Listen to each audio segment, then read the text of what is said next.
तो आप सबका बहुत बहुत स्वागत है। हम यहाँ पे मंदिर में रोज़ सुबह 8 बजे से लेकर 9 बजे तक श्रीमद् भागवत पुराण पे चर्चा होता है और शाम को श्रीमद् भगवद गीता पे चर्चा होता है। तो आज हम अभी शाम को भगवद गीता पे चर्चा करेंगे और अभी जो अध्याय चल रहा है वो 10वां अध्याय अभी चल रहा है। तो उसमें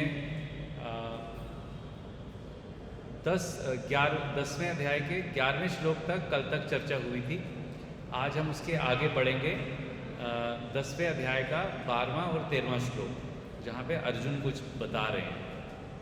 ठीक है, तो आप लोग के पास स्मार्टफोन है, आप उसको स्मार्टली यूज़ करना चाहते हैं, आप अपना फ़ोन निकालिए, उसमें गूगल पे टाइप कीजिए DG 10.12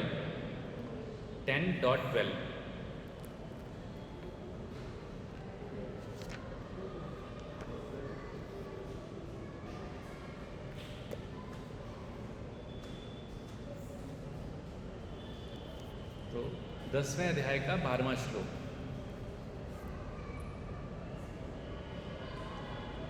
ठीक है, निकाल लिया? कौन सा श्लोक है? हाँ, अर्जुन वाचा। आगे परम ब्रह्म है ना।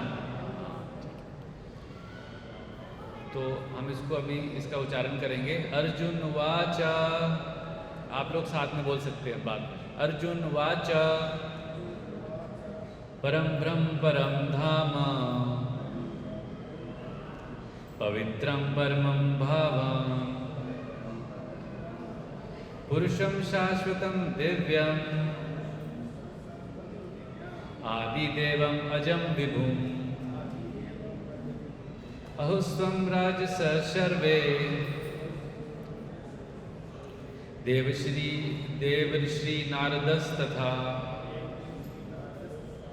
असितो देवलो व्यास स्वयं चैव ब्रवीसि मे। तो हम इसका अभी तात्पर्य और अनुवाद पढ़ेंगे इस डिवाइन ग्रेस AC भक्ति वेदांत प्रभुपाद जी के द्वारा जो लिखा गया है। ठीक है, तो आप इसको ध्यान से, आप अनुवाद को साथ में दोहरा सकते हैं। ठीक है, अर्जुन ने कहा, बोलिए, आप परम भगवान, परम धाम, परम पवित्र, परम सत्य हैं। आप नित्य, दिव्य, आदि पुरुष, अजन्मा तथा महानतम हैं। नारद, असित, देवल तथा व्यास जैसे ऋषि आपके इस सत्य की पुष्टि करते हैं और अब आप स्वयं भी मुझसे प्रकट कर रहे हैं। इसका तात्पर्य पढ़ते हैं, या ध्यानपूर्वक इसको सुनिएगा। ये 2 श्लोकों में अर्जुन आधुनिक दार्शनिकों को अवसर प्रदान करते हैं, क्योंकि यहाँ ये स्पष्ट है कि परमेश्वर जीवात्मा से भिन्न है। इस अध्याय के 4 महत्वपूर्ण श्लोकों को सुनकर अर्जुन की सारी शंकाएं जाती रही और उसने कृष्ण को भगवान स्वीकार कर लिया। उसने तुरंत ही उद्घोष किया, आप परब्रह्म हैं। इसके पूर्व कृष्ण कह चुके हैं कि वह प्रत्येक वस्तु तथा प्रत्येक प्राणी के आदि कारण हैं। प्रत्येक देवता तथा प्रत्येक मनुष्य उन पर आश्रित है। वह अज्ञानवश अपने को भगवान से परम स्वतंत्र मानते हैं। ऐसा अज्ञान भक्ति करने से पूरी तरह मिट जाता है। भगवान ने पिछले श्लोक में इसकी पूरी व्याख्या की है। अब भगवत कृपा से अर्जुन उन्हें परम सत्य रूप में स्वीकार कर रहा है, जो वैदिक आदेशों के सर्वथा अनुरूप है। ऐसा नहीं है कि परम सखा होने के कारण अर्जुन कृष्ण की चाटुकारी करते हुए उन्हें परम सत्य भगवान कह रहा है। इन 2 श्लोकों में अर्जुन जो भी कहता है उसकी पुष्टि वैदिक सत्य द्वारा होती है। वैदिक आदेश इसकी पुष्टि करते हैं कि जो कोई परमेश्वर की भक्ति करता है वही उन्हें समझ सकता है, अन्य कोई नहीं। इन श्लोकों में अर्जुन द्वारा कहे गए शब्द वैदिक आदेशों द्वारा पुष्ट होते हैं। आगे कहते हैं, केन उपनिषद में कहा गया है कि परब्रह्म प्रत्येक वस्तु के आश्रय हैं, और कृष्ण पहले ही ये कह चुके हैं कि सारी वस्तुएं उन पर आश्रित हैं। मुंडका उपनिषद में पुष्टि की गई है कि जिन परमेश्वर पर सब कुछ आश्रित है उन्हें उनके चिंतन में रत रहकर ही प्राप्त किया जा सकता है। कृष्ण का ये निरंतर चिंतन स्मरण कहलाता है, जो भक्ति की 9 विधियों में से एक है। भक्ति के द्वारा ही मनुष्य कृष्ण की स्थिति को समझ सकता है और इस भौतिक देह से छुटकारा पा सकता है।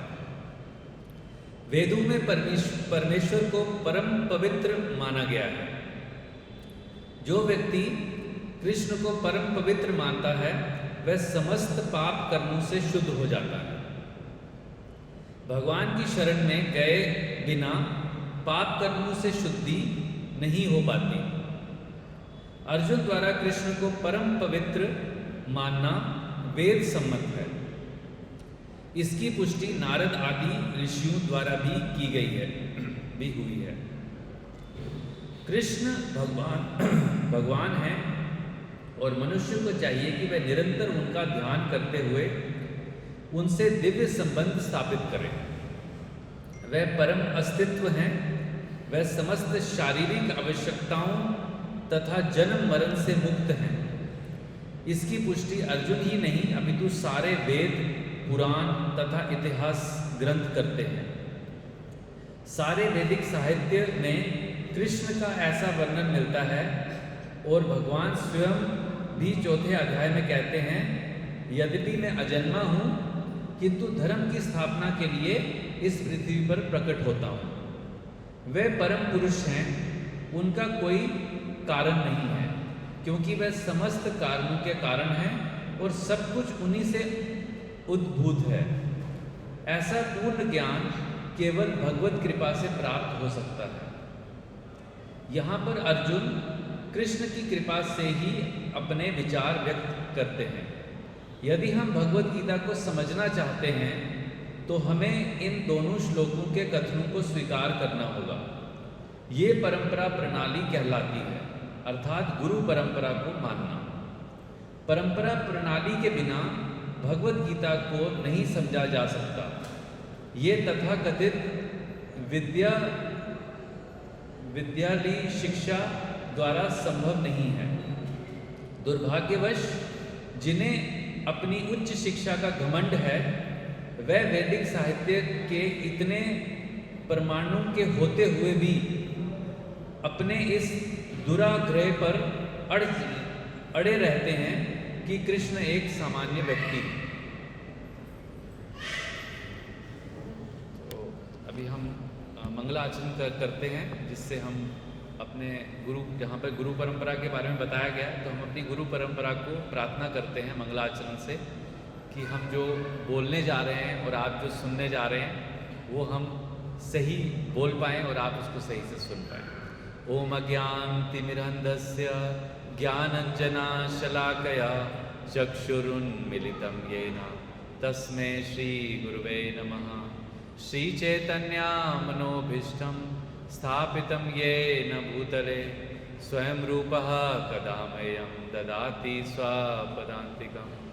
वन्देऽहं श्रीगुरु श्रीयुतापदकमलं श्रीगुरून् वैष्णवांश्च श्रीरूपं साग्रजातं सहगण रघुनाथान्वितं तं सजीवं साद्वैतं सावधूतं परिजनसहितं कृष्णचैतन्यदेवं श्री राधा कृष्ण पादान सहगन ललिता श्री विशाखान्वितांश। हे कृष्णा करुणा सिंधु दीनबंधु जगतपते गोपेशा गोपिका कांत राधा कांत नमस्तुते। तप्त कांचन गौरांगी राधे वृंदावनेश्वरी वृषभानु सुते देवी प्रणमामि हरिप्रिये। वाञ्छा कल्पतरुभ्यश्च कृपा सिन्धुभ्येव च पतितानां पावनेभ्यो वैष्णवेभ्यो नमो नमः। जय श्री कृष्ण चैतन्य प्रभु नित्यानंद श्री अद्वैत गदाधर शिवासादि गौर भक्तवृंद। हरे कृष्णा कृष्णा कृष्णा हरे हरे, हरे राम राम राम हरे हरे। हरे कृष्णा। श्रील प्रभुपाद की जय। तो आप सबका बहुत बहुत स्वागत है और मैं आपका सबका बहुत आभारी हूँ कि आप अपना बहुत ही बहुमूल्य समय निकाल के आज इस्कॉन गुड़गांव मंदिर में आए हैं और मुझे आपको सर्व करने का, आपकी सेवा करने का मौका मिला है। हमारी जो मंदिर की अथॉरिटीज़ ने मुझे ये सेवा दिया है। Although I am not qualified but मेरे को उन्होंने सेवा दिया है। सो आप लोग का बहुत बहुत धन्यवाद। तो आज हमने 10वें अध्याय के 12वें और 13वें श्लोक का तात्पर्य और अनुवाद पढ़ा। इसको समझने के लिए थोड़ा सा पीछे जाना पड़ेगा ताकि हमें जो संदर्भ चल रहा है, कॉन्टेक्स्ट है, वो समझ आ जाए। तो 10वें अध्याय में भगवान अर्जुन को बताते हैं कि क्योंकि तुम्हारे लिए मैं बहुत प्रिय हूँ। जब आप 10वें अध्याय का पहला श्लोक पढ़ते हैं, अगर आप पढ़ेंगे तो वो बताते हैं कि तुम्हारे लिए मैं बहुत प्रिय हूँ, इसलिए मैं तुम्हें ऐसा ज्ञान बताऊंगा जो आज तक मैंने किसी को नहीं दिया। और 7वें 8वें और 9वें अध्याय में भगवान ने अर्जुन को सब ज्ञान दे दिया था। जैसे कहते हैं ना कि गुड बेटर बेस्ट। तो पहला फर्स्ट लेवल का ज्ञान 7वें अध्याय में दिया, सेकंड लेवल का कॉन्फिडेंशियल जो नॉलेज थी वो 8वें में दी, और सबसे जो गुह्यतम था वो 9वें में दिया। अब 9वें के एंड में जाके उन्होंने बोल दिया कि जो तुम्हें करना है वो मैंने बता दिया, जितना मैंने बताना था सब बता दिया। उसके बाद 10वां अध्याय, मतलब अध्याय तो बाद में बने, पहले तो भगवान और अर्जुन के बीच में बात चल रही थी। तो उसमें जो भगवान श्री कृष्ण वो कंटिन्यूस बोल रहे हैं कि क्योंकि अर्जुन के माइंड में कुछ चल रहा था, वो भांप गए कि मैंने अर्जुन को सब बता दिया, लेकिन तब भी इसके माइंड में कुछ चल रहा है। अब भगवान क्या है, परमात्मा स्वरूप में सबके अंदर है, तो वो समझ गए कि अभी कुछ भी इसको और सुनना चाहते हैं अर्जुन। तो उन्होंने बोला कि क्योंकि तुम्हारे लिए मैं बहुत प्रिय हूँ, इसलिए मैं तुम्हें और भी कुछ बताऊंगा।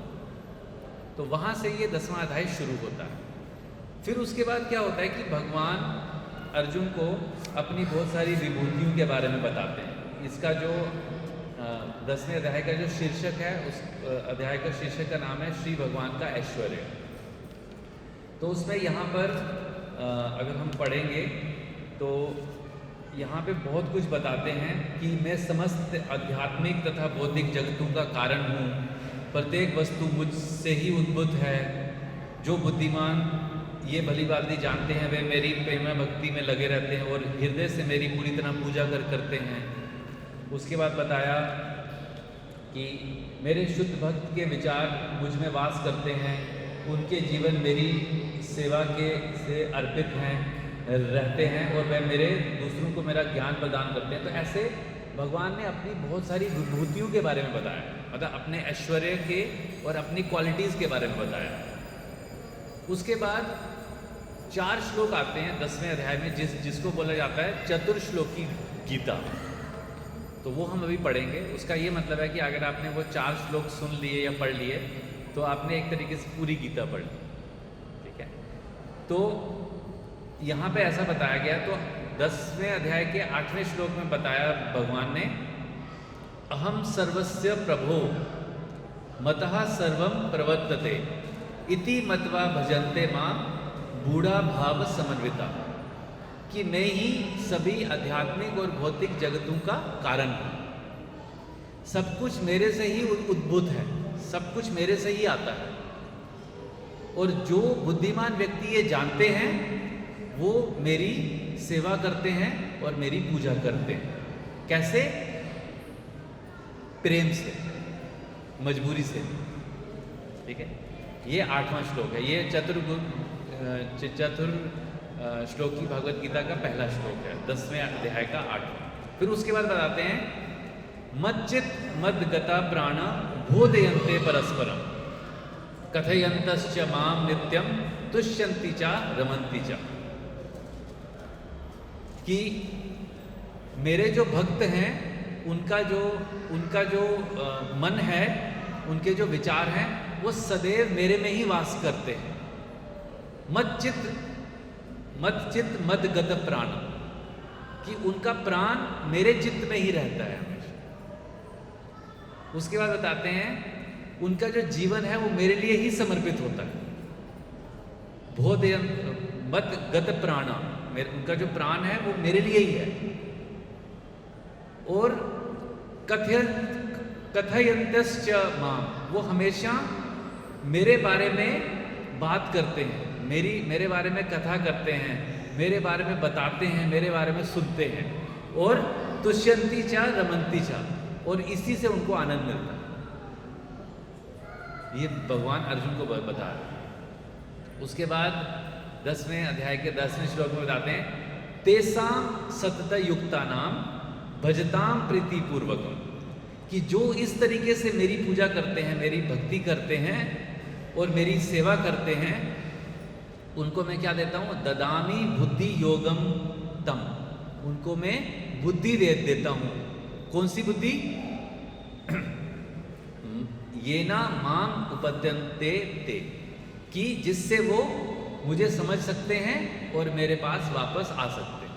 ये बुद्धि नहीं देता हूँ कि फ़ोन कैसे चलाना है, ये बुद्धि नहीं देता हूँ कि मुझे ऑफिस का काम कैसे करना, वो तो मिल ही जाएगी। लेकिन ये बुद्धि देता हूँ जो मेरी भक्ति करते हैं, मेरी सेवा करते हैं प्रेम से, कि तो वो मेरे पास आप कैसे वापस आ जाओ, भगवान को समझ पाए। फिर लास्ट में जो चतुर्थ श्लोक की भगवत गीता का लास्ट 10वें अध्याय का 11वां श्लोक है, उसमें बताते हैं, तेसाम अनुकंपार्थम अहम अज्ञानम जम तम, और ऐसे व्यक्तियों पे मैं स्पेशल कृपा करता हूँ। एवानु अनुकंपा करता हूँ मैं, अनुकंपार्थम, और मैं उनके हृदय में वास करने लगता हूँ। वैसे तो सबके हृदय में हैं, लेकिन उनको बोध होता है कि भगवान हमारे हृदय में हैं। और उनके और लिखा है, नाश्यशामी आत्मभाव, कि उनके अंदर जो अज्ञान का दीपक जल रहा है उसको बुझा देता हूं, और ज्ञान का प्रकाश का दीपक जला देता हूं। लिखा है, नाश्यमी आत्मभाव स्थितो ज्ञान दीपेन भास्वता, ज्ञान का दीप जला देता हूं, और इससे वो मेरे को पूरी तरह से जानते हैं और मैं उनको पूरी तरह से जान लेता हूं। अब ये सब बोलने के बाद, ये सब अर्जुन ने सुन लिया। उसके बाद जो हमने आज का श्लोक पढ़ा उसमें अर्जुन ने बोला। अब ये सब अर्जुन ने भगवान कृष्ण के मुख से सुन लिया। अब अर्जुन क्या बोल रहे हैं वो हमने जो आज का श्लोक पढ़ा, तो आज के श्लोक में अर्जुन ने क्या बोला? परम ब्रह्म परम धाम पवित्रम परमम भवान पुरुषम शाश्वतम दिव्यम आदि देवम अजम विभुम। तो आज जो हमने अभी पढ़ा वो हम पढ़ेंगे कि अर्जुन ने कहा कि आप ही परब्रह्म हैं, आप ही परम धाम हैं, और आप ही सबसे पवित्र हैं, पवित्रम, और आप ही परम सत्य हैं। ये सब अर्जुन ने बोला। उसके बाद बोलते हैं पुरुषम शाश्वतम दिव्यम, कि आप क्या हैं? आदि हैं। आपका कब से आपका स्टार्ट हुआ वो कोई पता नहीं, आप आदि पुरुष हैं और आप ही पुरुषम शाश्वतम दिव्यम आदि देवम अजम विभुम, और आप ही आदि देव हैं। आदि मतलब जो व्यक्ति हैं, जो पहले व्यक्ति हैं वो आप ही हैं, और आप सबसे महान हैं, महानतम।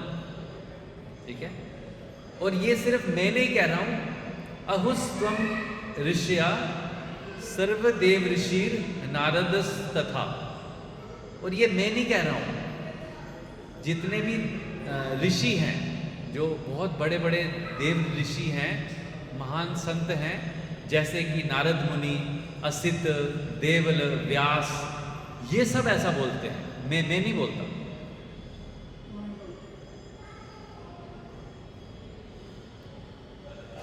और अब बाकी ऋषि तो बोलते हैं, लेकिन अब आप भी मुझे ये खुद ही बोल रहे हैं, आप ये मुझे स्वयं बता रहे हैं कि आप ही परम सत्य हैं। इससे पहले उन्होंने बताया, 4 श्लोकों में बताया कि मैं ही सब कुछ। तो अब यहां पर अर्जुन डिक्लेयर करते हैं कि कृष्ण जो है वो परम पुरुषोत्तम भगवान है। यहां पर अर्जुन ने डिक्लेयर किया। 10वें अध्याय में जाकर उनके जो भी संशय थे, आपने अगर भगवत गीता पढ़ी होगी तो शुरू में उनके बहुत सारे संशय थे, वो तर्क वितर्क करते हैं, बहुत आर्गुमेंट करते हैं, फिर बाद में बोलते हैं कि अब दोस्त नहीं हम रह सकते, अब आप गुरु, मैं आपका शिष्य, आप मुझे उपदेश दो। उसके बाद से लेकर 5, 7, 8 अध्याय में भगवान उनको पूरा ज्ञान देते हैं, और उसके बाद यहाँ इस पॉइंट पे आके अर्जुन बोलते हैं, अब मैं समझ गया हूँ कि आप ही परम सत्य हैं, परम पुरुषोत्तम भगवान हैं। और ये मैं ऐसा नहीं कह रहा हूँ कि क्योंकि आप मेरे मित्र हो तो मैं आपको मक्खन लगाने के लिए बोल रहा हूँ, क्योंकि ऐसे बहुत सारे ऋषि मुनि हैं, नारद मुनि हैं, देवल हैं, असित मुनि हैं, व्यास देव हैं, ये सब भी यही बोलते हैं, और अब आप भी यही बोल रहे हैं। तो यहाँ हम ये समझ सकते हैं, हमें जो ये 2 श्लोक हैं, इसमें हम अर्जुन से ये सीख ले सकते हैं कि भगवान कृष्ण जो हैं वो परम पुरुषोत्तम भगवान है, सर्वी कारणों के कारण। अब इसमें जो प्रभुपाद जी ने तात्पर्य दिया उसको थोड़ा सा डिटेल में जाते हैं, इसको समझते हैं। ठीक है, तो अब इसमें हमें लिखा है कि भगवत गीता के 7वें अध्याय के 7वें श्लोक में बताते हैं, भगवान बोलते हैं कि सब कुछ मेरे ऊपर ही आश्रित है। जैसे एक माला होती है ना, आप लोग ने माला पहनी होगी माता लोग, तो उसके अंदर मोती होते हैं या बहुत कुछ होता है ना, मोती होते हैं, तो बाहर से देखने में मोती दिखते हैं, लेकिन अंदर जो धागा है वो नहीं दिखता। लेकिन अगर धागा नहीं है तो क्या मोती एक साथ रह सकते हैं? नहीं रह सकते। तो भगवान भगवत गीता के 7वें अध्याय के 7वें श्लोक में बोलते हैं, मतः परत्रम नन्यात् किंचिद अस्ति धनंजया मयि सर्वम इदं प्रोक्तम सूत्रे मणि गण इवा। कि जिस तरीके से एक जो जैसे माला होती है उसके अंदर जो मनके हैं वो धागे पर आश्रित होते हैं, उसी तरह ये सारी जो सृष्टि है ये मुझ पे आश्रित है। जितनी भी सृष्टि है ये मुझ पे आश्रित है, उस तरह से। तो यहां पर अभी प्रभुपाद जी बाकी जगह से प्रमाण प्रस्तुत कर रहे हैं। पहले तो भगवान ने कहा, फिर अर्जुन ने बोला, अब अर्जुन अपने दोस्त की तरह भी बोल सकते हैं। तो इसलिए यहाँ पर तात्पर्य में प्रभुपाद जी बाकी अलग अलग जगह पे श्रीमद् भागवतम से, भगवत गीता के अलग अलग अध्यायों से प्रमाण प्रस्तुत कर रहे हैं, उसको जस्टिफाई कर रहे हैं कि जो अर्जुन बोल रहे हैं, और अर्जुन भी बोल रहे हैं कि क्योंकि वेदों में ऐसा लिखा है और जितने सारे ऋषि मुनि हैं वो ऐसा बोलते हैं। अब ऋषि मुनि अपने मन से तो बोलेंगे नहीं, ऋषि मुनि जो है वो वेद शास्त्र पढ़ के ही बोलेंगे। तो इसलिए प्रभुपाद जी यहाँ पर पहला उन्होंने रेफरेंस दिया भगवत गीता के 7वें अध्याय के 7वें श्लोक में भी भगवान ने ऐसा ही बोला है। ठीक है, उसके आगे में भगवान ने बोला कि जब जब भी धर्म की ग्लानि होती है तो मैं अवतार लेता हूँ। तो उसके लिए वहाँ यहाँ पे उन्होंने बताया कि यदा यदा ही धर्मस्य ग्लानिर्भवति भारत अभ्युत्थानम अधर्मस्य तदात्मनम सृजामि अहम्। कि जब जब भी धर्म की ग्लानि होती है तो हे भरत श्रेष्ठ मैं धर्म की पुनः स्थापना करने के लिए अवतार लेता हूं। ये भी बता दिया। तो मतलब धर्म की स्थापना कर कौन सकता है? भगवान स्वयं ही कर सकते हैं, कोई मनुष्य तो कर नहीं सकता। तो यहाँ पे भी एक हमें दूसरा प्रमाण मिलता है कि भगवान कृष्ण जो अपने बारे में बता रहे हैं और जो अर्जुन ने भी बताया और जो बाकी ऋषि मुनि भी बोल रहे हैं वो सब वैदिक सत्य ही बोल रहे हैं। ठीक है। उसके बाद हम देखते हैं कि ब्रह्म संहिता में यहाँ पर आपने देखा होगा कि लास्ट में हमने जो तात्पर्य में पढ़ा उसमें बहुत इंपॉर्टेंट पॉइंट लिखा है कि हमें गुरु परंपरा से ज्ञान अर्जित करना चाहिए, है ना? ये वाला यहाँ अगर हम लास्ट में पढ़ते हैं लिखा है, यहाँ पर अर्जुन कृष्ण की कृपा से ही अपने विचार व्यक्त करता है। यदि हम भगवत गीता को समझना चाहते हैं तो हमें इन दोनों श्लोकों के कथनों को स्वीकार करना होगा। ये परंपरा प्रणाली कहलाती है। तो यहाँ पर अर्जुन बोल रहे हैं कि अब मुझे समझ आ गया, और अब उसको शास्त्रिक प्रमाण से कैसे और समझ सकते हैं? तो जो ब्रह्मा जी हैं, तो ब्रह्मा जी का जो जन्म होता है कैसे होता है? भगवान विष्णु की नाभि से होता है। तो भगवान कृष्ण की नाभि से होता है और उनको भगवान के द्वारा सारा ज्ञान मिलता है जब वो तपस्या करते हैं। तो यहाँ पर ब्रह्मा जी, तो हम जिस संप्रदाय से शिक्षा प्राप्त करते हैं, जैसे हमारे आचार्य हैं श्रील प्रभुपाद जी और उनके गुरु हैं श्रील भक्ति सिद्धांत सरस्वती ठाकुर, ऐसे जो ये परंपरा है ये भगवान कृष्ण से ब्रह्मा जी से नारद मुनि से व्यासदेव जी से पद्मनाभ, ऐसे करते करते 32वें नंबर पर हमारे श्रील प्रभुपाद जी आते हैं और हम उनके तात्पर्य पढ़ के ये नॉलेज गेन कर रहे हैं। उसका मतलब है कि हम परंपरा से ये ज्ञान अर्जित कर रहे हैं। अब हमारे जो संप्रदाय के परम जो आचार्य हैं वो हैं ब्रह्मा जी। तो ब्रह्मा जी अपनी ब्रह्म संहिता में लिखते हैं, ईश्वरः परमः कृष्ण सच्चित आनंद विग्रह अनादिर आदिर गोविंद सर्व कारण कारण। बोल रहे हैं ईश्वर तो सब हैं। ईश्वर मतलब कंट्रोलर, नियंता। जैसे हम अपने घर के नियंता हो सकते हैं, टीचर्स जो हैं वो अपने स्कूल के बच्चों की नियंता हो सकते हैं, जो हम हर जगह कहीं ना कहीं तो हम कंट्रोल करते हैं ना किसी को थोड़ा सा। तो ऐसे नियंता सब हैं, मतलब ईश्वर सब हैं। लेकिन ईश्वर परम, जो परम ईश्वर है वो कौन है? कृष्ण। ऐसा ब्रह्मा जी बोलते हैं, ईश्वर परम कृष्ण। और वो कैसे हैं? सच्चित आनंद विग्रह। वो हमारी तरह मिट्टी, पानी, अग्नि, आकाश इससे नहीं बने। वो किससे बने हैं? सच्चित और आनंद से बने हैं, उसके विग्रह हैं। तो जो हमारे राधा दामोदर जी हैं ये मार्बल के नहीं बने हैं, ये सच्चित आनंद विग्रह। हमें देखने में लग सकता है मार्बल के हैं, बट ये मार्बल के रूप में यहाँ प्रस्तुत करते हैं हमें ताकि हम उन्हें देख पाएं। अगर वो सच्चित आनंद रूप प्रस्तुत करेंगे यहाँ तो हम उन्हें देख पाएंगे? अभी नहीं देख पाएंगे, मतलब मैं नहीं देख पाऊंगा अभी। हाँ, तो इसलिए वो सच्चित आनंद विग्रह हैं। और क्या है? अनादिर आदिर गोविंदा। तो वो अनादिर हैं, मतलब उनका वो कब से हैं किसी को नहीं मालूम, अनादि काल से है, जब से सृष्टि बनी है उससे पहले से है। और वही सर्व कारणों के कारण है। जो कुछ होता है उसके कारण, सभी कारणों के कारण वही है। तो ये ब्रह्मा जी कहते हैं। तो यहाँ से हम एक एक करके हम शास्त्र प्रमाण सुन रहे हैं कि हर कोई ऐसा बोल रहा है कि भगवान श्री कृष्ण ही परम ईश्वर, परम भगवान है। उसके बाद हम आगे चलते हैं।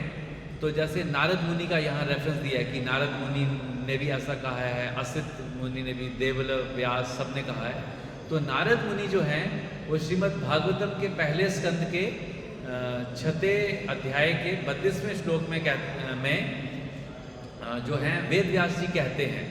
तो वेद व्यास जी का संवाद हो रहा है नारद मुनि से, और नारद मुनि से जब वेद व्यास जी को इंस्ट्रक्शन मिलता है तो वेद व्यास जी बोल रहे हैं कि नारद मुनि की जय जयकार हो। क्योंकि वो हमेशा परम पुरुष जो परम ईश्वर भगवान कृष्ण हैं उनका गुणगान करते रहते हैं हमेशा।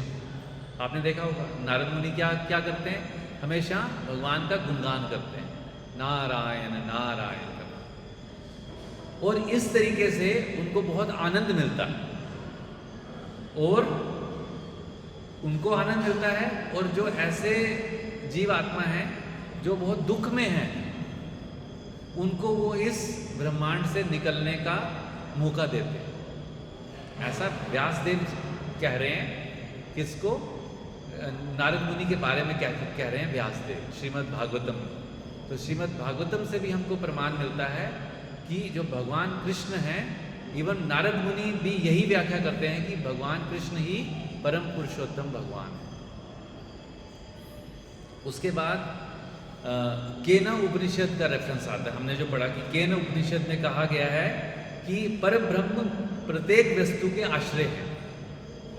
तो जैसे यहाँ पर बताया, हमने एक अभी श्लोक पढ़ा था जिसमें हमने मोती का एग्जाम्पल लिया था, माला का।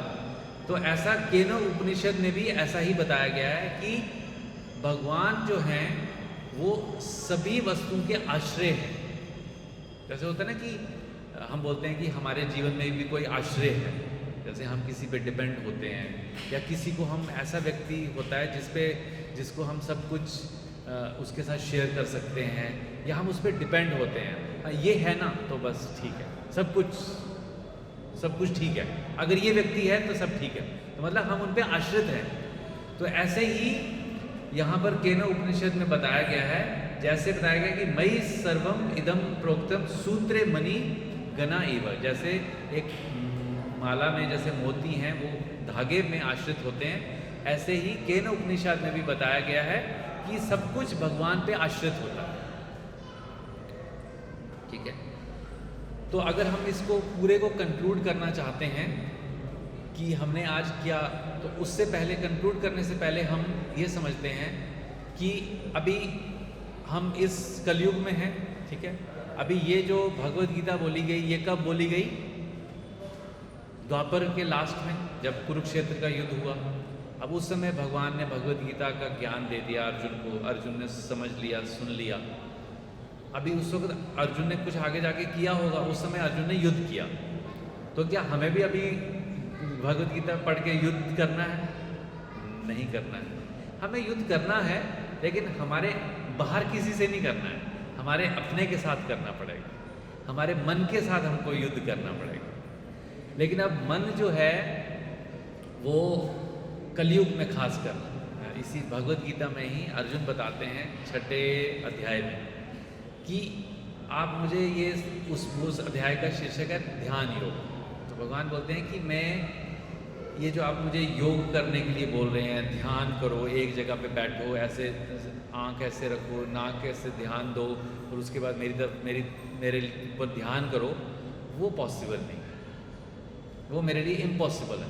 वो वहाँ बताते हैं कि मेरे लिए जो वायु है, विंड है, वायु को कंट्रोल कर पाना, वायु की गति को कंट्रोल करना मेरे लिए इजी है, लेकिन ये जो मन को आप काबू करने बोल रहे हैं योग से, वो मेरे लिए इम्पॉसिबल, वो मैं कर नहीं सकता।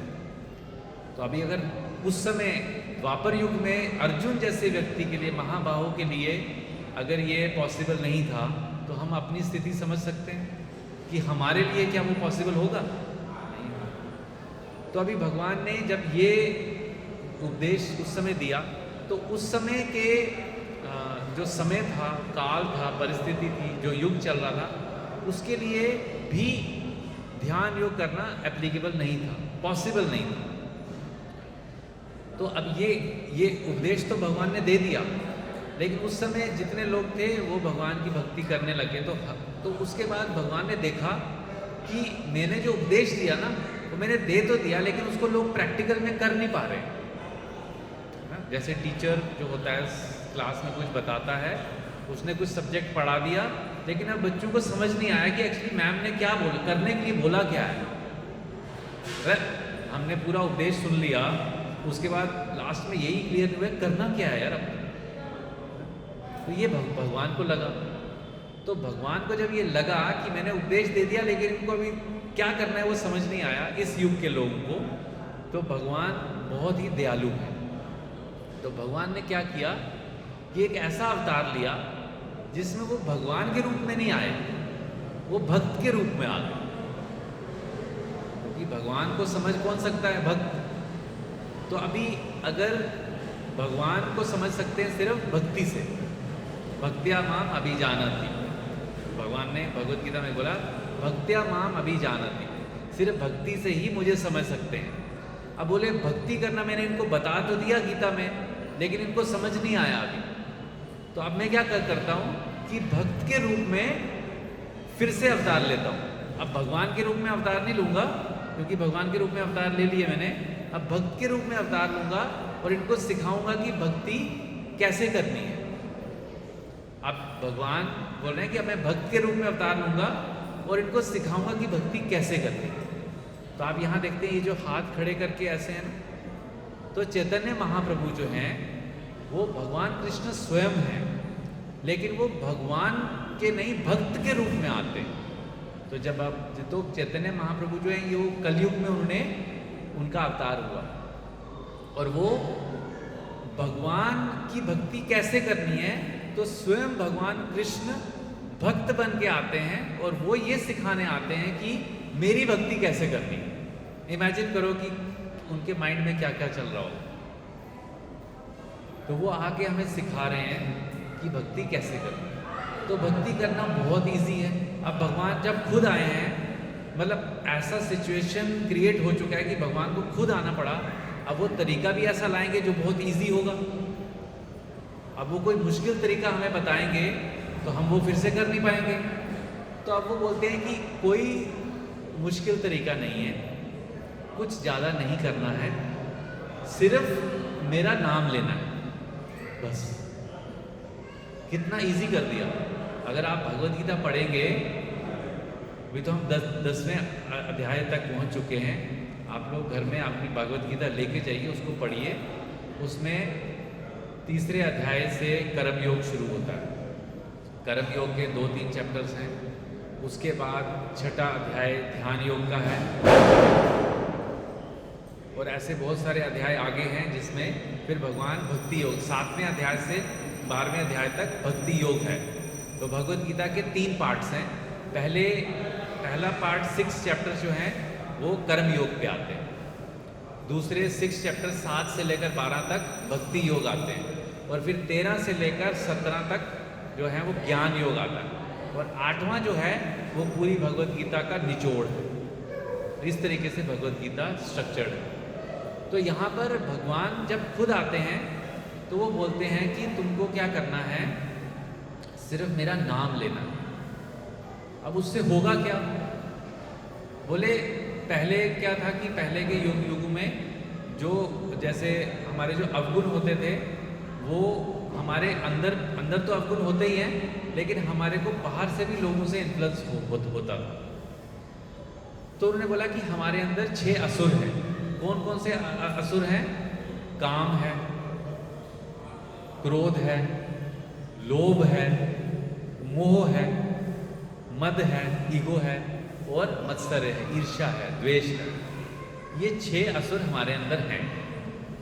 अब जो द्वापर युग में उन्होंने बोला कि मैं यदा यदा ही धर्मस्य ग्लानिर्भवति भारता, अब उसमें बोला कि मैं धर्म की स्थापना करने आता हूँ, और वो मैं कैसे करता हूँ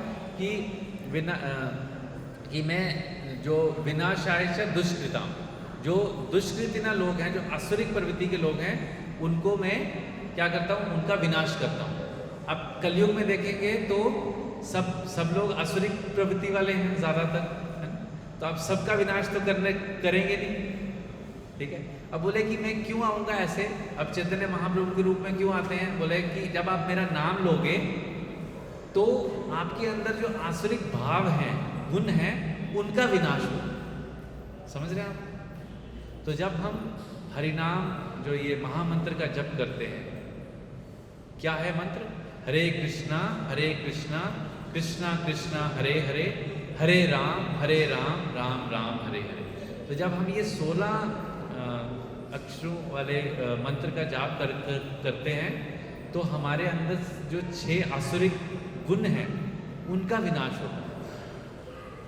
और जब उनका विनाश होता है तो हमारा चित्त जो है, जो हमारा कॉन्शियसनेस है, वो शुद्ध होती है। और हमारा जब चित्त शुद्ध होता है तो हमें भगवान से हमारा संबंध समझ आता है कि हमें पता चलता है हमारा भगवान से संबंध क्या है। इसी को आत्मबोध या आत्म साक्षात्कार कहते हैं। और जब ये स्टेज हम पा लेते हैं तब हमें रियल हैप्पीनेस समझ आता है। तब हमें समझ आता है कि रियलिटी में हम कौन हैं और भगवान कौन है। तब हमें भगवान जो है वो मार्बल के बने हुए नहीं दिखते। तब हमें भगवान सच्चित आनंद विग्रह के रूप में दर्शन देते हैं। और उसके बाद हमारे अंदर एक ऐसी ऊर्जा उत्पन्न होती है कि हमारी जो एक्टिविटीज़ हैं, हमारे जो भी कर्म हैं, वो हमेशा भगवान की प्रसन्नता के लिए ही होते हैं उस समय। और इसकी शुरुआत ऐसा नहीं कि हमें उस स्टेज का वेट करना है। तो हम जिस भी स्टेटस में हैं, जिस भी लेवल पे हैं, अगर हम भगवान के नाम का उच्चारण करना, कीर्तन करना शुरू करते हैं तो हमारे अंदर धीरे धीरे ये आसुरिक गुण कम होते जाते हैं और दैविक गुण हमारे अंदर बढ़ते जाते हैं। और इससे हमारा चित्त जो है वो शुद्ध होता है और हम रियल अपनी लाइफ को एंजॉय कर सकते हैं, जी सकते हैं और हमें लाइफ का पर्पस मिलता है। तो यहाँ पर जो हम इसकी टीचिंग्स को हम अगर ये तो हो गया कि प्रैक्टिकली हमको करना क्या है। तो practically first and the foremost जो हमने यहाँ पर इस 2 श्लोकों से लेसन हमने पढ़े कि भगवान और जीव जो हैं वो अलग है। भगवान और जीव कभी एक नहीं हो सकते। यहाँ अर्जुन ने फर्स्ट वही बताया। तो कृष्ण जो है वो सुप्रीम है, वो परम भगवान है और जो जीव आत्मा है वो उनके दास है, सेवक है। और दूसरा हमने यहाँ पर टीचिंग लिया कि भगवान कृष्ण ही सभी कारणों के कारण है। जो भी हम देखते हैं उसका जो कारण है ना, कॉज, वो भगवान कृष्ण है। उसमें जैसे हम मनुष्य हैं, देवी देवता हैं, उन सबके कारण कौन है? भगवान श्री कृष्ण। उसके बाद हमने सीखा कि अर्जुन जो है वो अपने मन से कुछ नहीं बोल रहे हैं। उनको तो समझ आ गया, लेकिन वो नहीं बोल रहे हैं कि मुझे ऐसा लगता है कि भगवान कृष्ण जो है वो भगवान है। वो बोलते हैं मैं तो बोल ही रहा हूँ, मुझे तो समझ आ गया है क्योंकि मैंने भगवान से सुना है।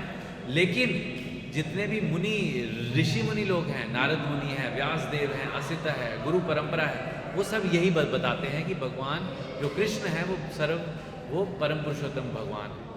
उसके बाद हमने सीखा कि भक्ति ही सबसे एक ही ऑप्शन है भगवान को समझने का, दूसरा कोई ऑप्शन नहीं है। हम अगर पूरे शास्त्र को टटोल लेंगे, पढ़ेंगे, उसका मंथन करेंगे, मिक्सी में जूस निकालेंगे, लास्ट में यही एक ड्रॉप निकलेगा कि भक्त्या माम अभिजानाति, भक्ति से ही मुझे जान सकते हो। उसके बाद हमने सीखा कि भगवान कृष्ण क्या है? शुद्ध है, प्योर है। और अगर हम भगवान के साथ कनेक्ट होते हैं तो हम शुद्ध हो जाते हैं। प्रभुपाद जी एग्जाम्पल देते हैं, जब एक लोहे की रॉड को आग में डालते हैं और बहुत देर तक वो आग में रहती है तो क्या वो आग बन जाती है ना, वो भी लाल लाल हो जाता है लोहा। तो अगर हम लोहे को टच करेंगे या आग को टच करेंगे, सेम इफेक्ट होगा, वो भी लाल बन जाएगा।